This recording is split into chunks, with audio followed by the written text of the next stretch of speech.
All right, what is going on? How is everybody doing today? Welcome to the Risen Fallen podcast. I am your host, Mark Henriksen, and if you're brand new to this show, then what you can expect is open and authentic conversations about things like mental health, self-development, and how to get your life moving in the right direction. If you're not feeling good about where you are right now in life, the person that you woke up as, the place that you woke up at, whatever it could be, at least having the confidence knowing that you are moving one step closer to who you'd like to be in the future. And if you are not new to this show, if you're a returning listener or returning viewer, I just want to say thank you very much from the bottom of my heart for coming back and supporting the show, supporting the journey, and supporting the idea of making yourself better every single day, and along the way lifting other people up as well. And so whether you're brand new to this show or not, thank you very much for being here. And without further ado, let's jump into it. I hope you guys are doing well. Happy Monday. It is a beautiful week lined up here. It's going to be a busy month. I actually, by the time this comes out, I would have literally just competed in a jiu-jitsu competition. So haven't recorded that episode yet because obviously that hasn't happened yet. The competition is scheduled for the 10th. This is being recorded on the 3rd, but I'll probably be recording again on the 10th, and that'll come out pretty soon. So stay tuned for that. I did have to basically just enter this jiu-jitsu competition. I say I did have to. I didn't have to. What happened was last year around November-ish, I think. Yeah, actually, no, the story checks back a couple months before that. So in the middle of last year, in like June, I got my arm yanked out of the socket. It was an arm bar. It just was kind of like a weird angle, one of those like weird like kind of things. And you know, I could have tapped earlier, 100%. I know what everyone's thinking. So yeah, I could have done that, but it was also just like kind of the grips that he had and the angle that I was at. It wasn't like the arm bar wasn't even fully set in yet. It was like my shoulder just got yanked in the wrong direction at the wrong time and the wrong angle and everything like that. And so that came out, and then a couple months, a couple months goes by. I decide I'm not going to compete for a bit. I just want to kind of heal my shoulder up. And then in November, I'm in another scramble, a little dog fight. And then again, it was just kind of like someone had a whizzer on me, super, super deep whizzer. And I was in a bad position and a wrong angle, wrong time once again. And what could I say? My shoulder came out again in November. And so I've gotten pretty good about resetting it, getting it back into the socket and kind of resetting it that way. But so it's been about 4 months since then, November, December, January, and now we're in February. And personally, I think it's time to try the old shoulder out again. So one of my buddies, Jeremy, he's been on the podcast before. Him and I have been talking a lot recently about, where I'm at in terms of ready for competition. This will be my first competition as a blue belt, so I'm pretty stoked for that. I was really nervous, honestly. I remember thinking in my head, I want to do 4 competitions this year. That's one of my goals. And, might as well just get a head start. Might as well just, it's early in the year, so we can get one in and, we'll see where that goes and see how the shoulder feels after that. And, yeah, we'll just kind of get our foot in the water, foot in the door. A little bit, foot in the door a little bit. But yeah, I was rather anxious, kind of nervous registering for it because obviously a million and one excuses started coming to my head. Like, I'm not really mentally in it. Haven't really been training as much as I want to, frequently as much as I want to. It's only been like 3 days a week. X, Y, and Z excuse of what if I, enter this weight category or this, that, I don't have a lot of preparation, but I literally just jumped on the scale, whatever I'm sitting at, I entered that category. And, I've been training for a couple years now, and I feel like at this point, like, might as well just see where I'm at, have fun and, really just look at it as an extension of training. And I think that, yeah, I kind of talked about this, how it can be as stressful as you make it and as serious as you make it. And a lot of these things, like, dude, like a local jiu-jitsu competition, like, nobody's going to give a fuck if you win or lose or what happens. Like, literally, not even your loved ones really are going to care that much. Like, if you win, they're going to love you. If you lose, they're still going to love you. So it's like really, I don't know. Things like this, they can be as much pressure as we allow them to be in our lives. And so for me, I'm just kind of looking at it as like, look, I love spending my time doing jujitsu. I just, it's a little bit more intensity, and it'll really kind of show me where the holes in my game are. But anyways, not really what I wanted to chat about today. But if you guys are kind of feeling like you feel a little bit anxious or scared or nervous for anything coming up in the future, just know that I'm pretty much sitting in that exact same boat right now. Again, obviously, by the time that this episode drops, it will be 2 days ago in reality when I've done the jiu-jitsu competition. But as of right now, as I'm recording this, yeah, it's I'm feeling that. I'm feeling that kind of like not stress or anxiety, but just kind of like an excitement.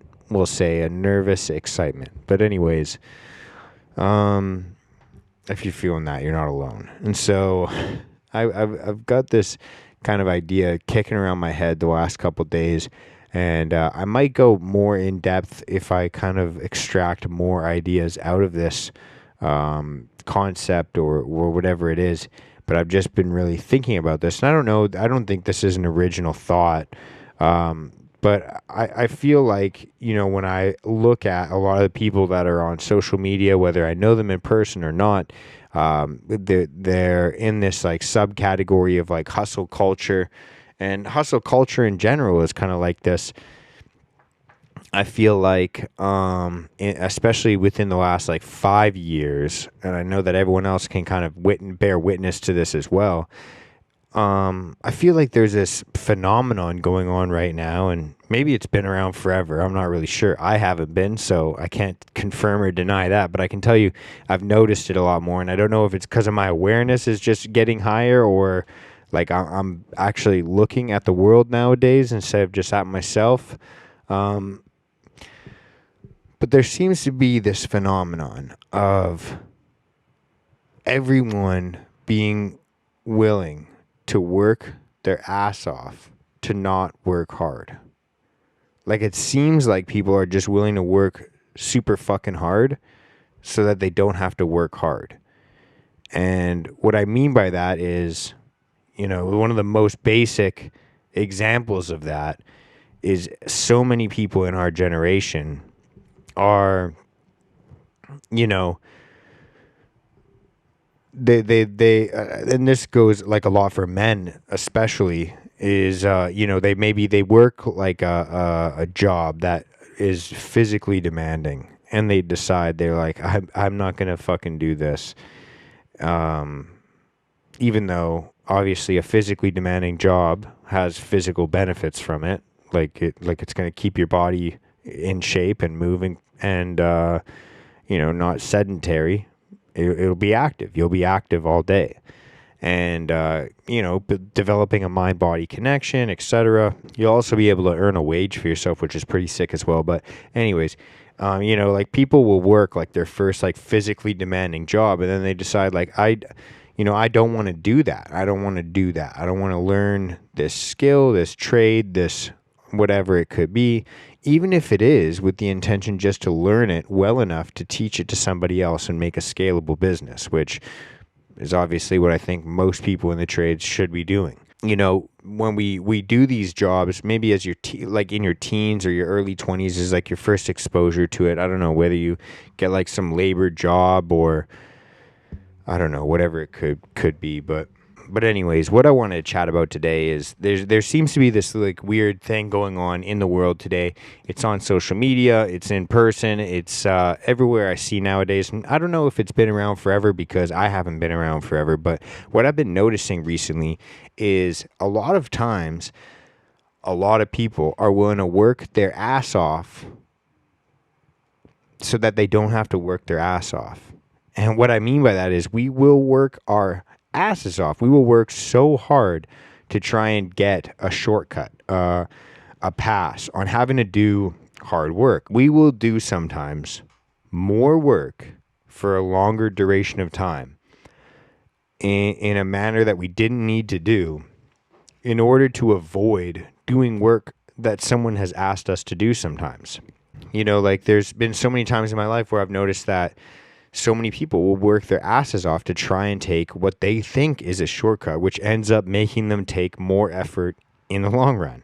And I think that that's kind of like almost like a universal law or a universal kind of rule, like a rule of thumb. And what I mean by that is a lot of the times there is such simple, self-evident answers to a lot of the problems and the questions that we have in life. When you look at, I don't know, you can say fitness, for example. Like, obviously, if you're just wanting to gain muscle or lose body fat or whatever your fitness goals could be, there's a pretty self-evident and very obvious way to go about that. And it's so obvious and self-evident that if you really know anything about the topic, you've probably thought of, the main things that you're going to have to do. Pay attention to your nutrition and start exercising. Like, it's pretty simple. There's really no way around it. And yet, here we are where we live in a society where fucking people are Ozempic'd up and fucking there's all these different medications and procedures and fat loss and suck the body fat out of this place and throw it into this fucking area of my body and all these different things where people are trying to alter the way they look and ultimately the way they feel about themselves, the way that they present themselves and internally and externally. And I think that for all of human history, the way to develop that, the way to improve the way you feel about yourself or the way that you look or the way that your body feels or the way that you feel about your body or whatever it could be, was always to look at your nutrition and to exercise. Simple. Whether it's, feeling better in your body by stretching and moving and developing muscles in areas that you haven't strengthened before, whatever it could be. Like this idea. And now we're in a society where people will work. They're willing to do more to not do what's needed. It's like this weird I don't know what it's called, a paradox. Paradox, is that the right word, or a paradox? Paracrocs. Anyways, and like, dude, it could be in fitness, or it could even be in finance. It could be, with work. I know, like, a lot of the times with work, I see so many people that are willing to stay up till ungodly hours in the morning or wake up at ungodly hours in the morning and trade stocks and risk their whole life savings and buy gold, buy metals, buy silver, buy, start this drop shipping thing or start an Amazon affiliate, Instagram influencer, whatever it is. And people are willing to sell their souls and, work extra hours and be a slave to their phone, literally be glued to their phone screens and depriving themselves of a lot of, positive mental health, by just basically being sucked into a phone all day. They do all these things to, try and strive towards this quote unquote passive income and, whatever. Everyone's willing to do so much work to, work 2 jobs, work 3, to not have to work a job. You know what I mean? It's just how hard is it to just fucking find, something you enjoy to do? People are spending so much time trying to get freedom of their schedule and their time that they're willing to give up so much of it that they don't even get to do the things that they want to do with the extra time. And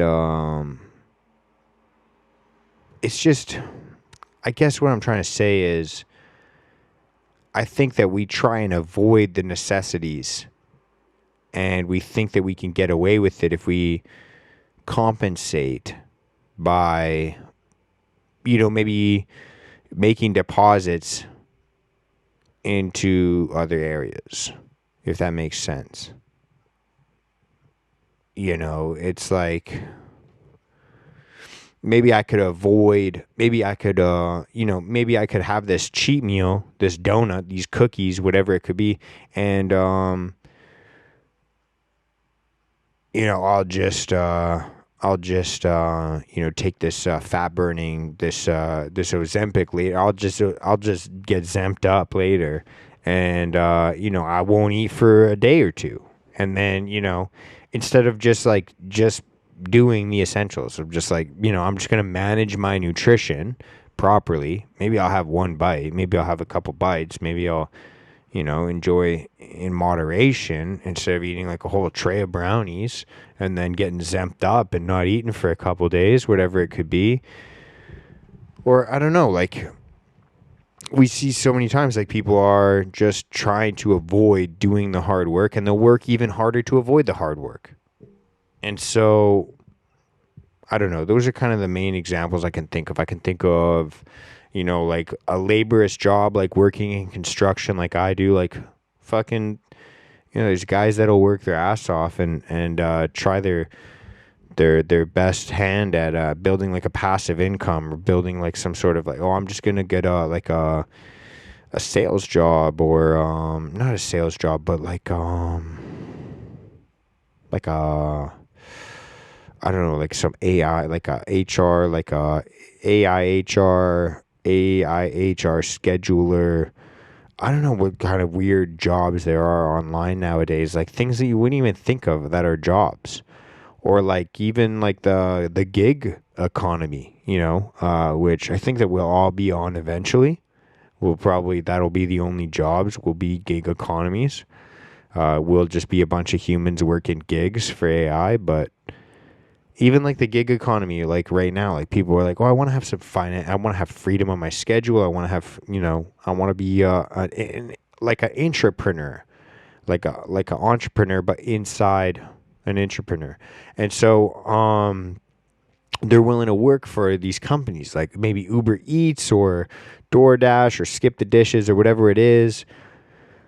Or other things like that. And I'm not talking shit about it. I'm just saying that it's we're willing to, work the 10-hour, 11-hour days on these gig economy jobs to make a bunch of cash and, to have that quote unquote freedom over our schedule, when it's but you could have made more than that working, what you would consider to be a quote unquote hard job. And it's you could also be developing enough knowledge in a trade that you could then scale that business, train other people to do the work, and then you wouldn't have to do it in the future. But it all comes down to the delayed gratification, the instant gratification, or just the idea of I'm going to front load my life.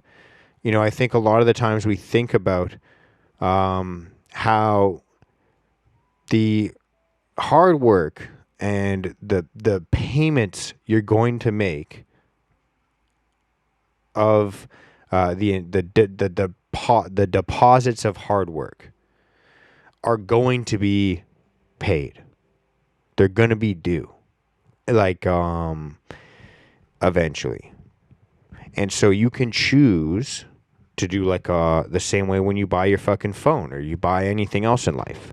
You can choose to do the larger upfront payment, and then maybe you could even make some deposits along the way and get that debt paid off well and quick and easy and fast, and get to enjoy the rest of your life, debt free forever. Or you could pass off that front payment, that first installment. What did I just call it earlier? The down payment. Yeah. You could do a smaller one of those and then just kind of get fucked. You can get you just pay for the rest of your life, $39.99 a month for the rest of your life until you dead.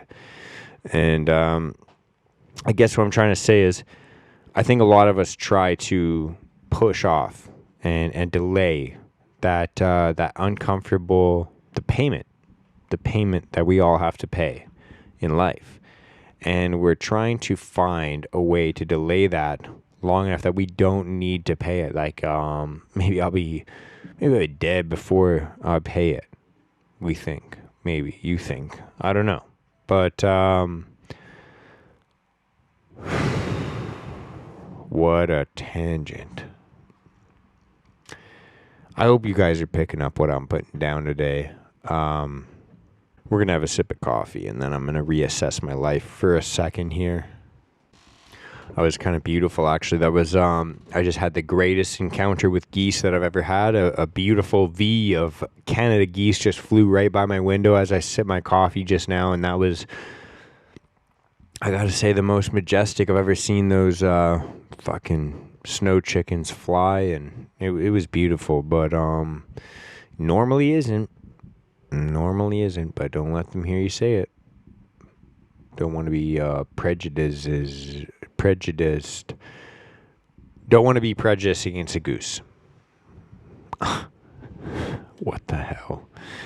Yeah. I hope you guys are picking up what I'm putting down today. Basically, I was just trying to say, like, you know, we'll work harder than what the essential.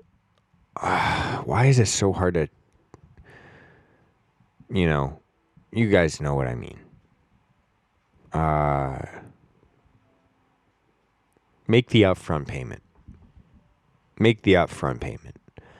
Do the work now. Make the payments now.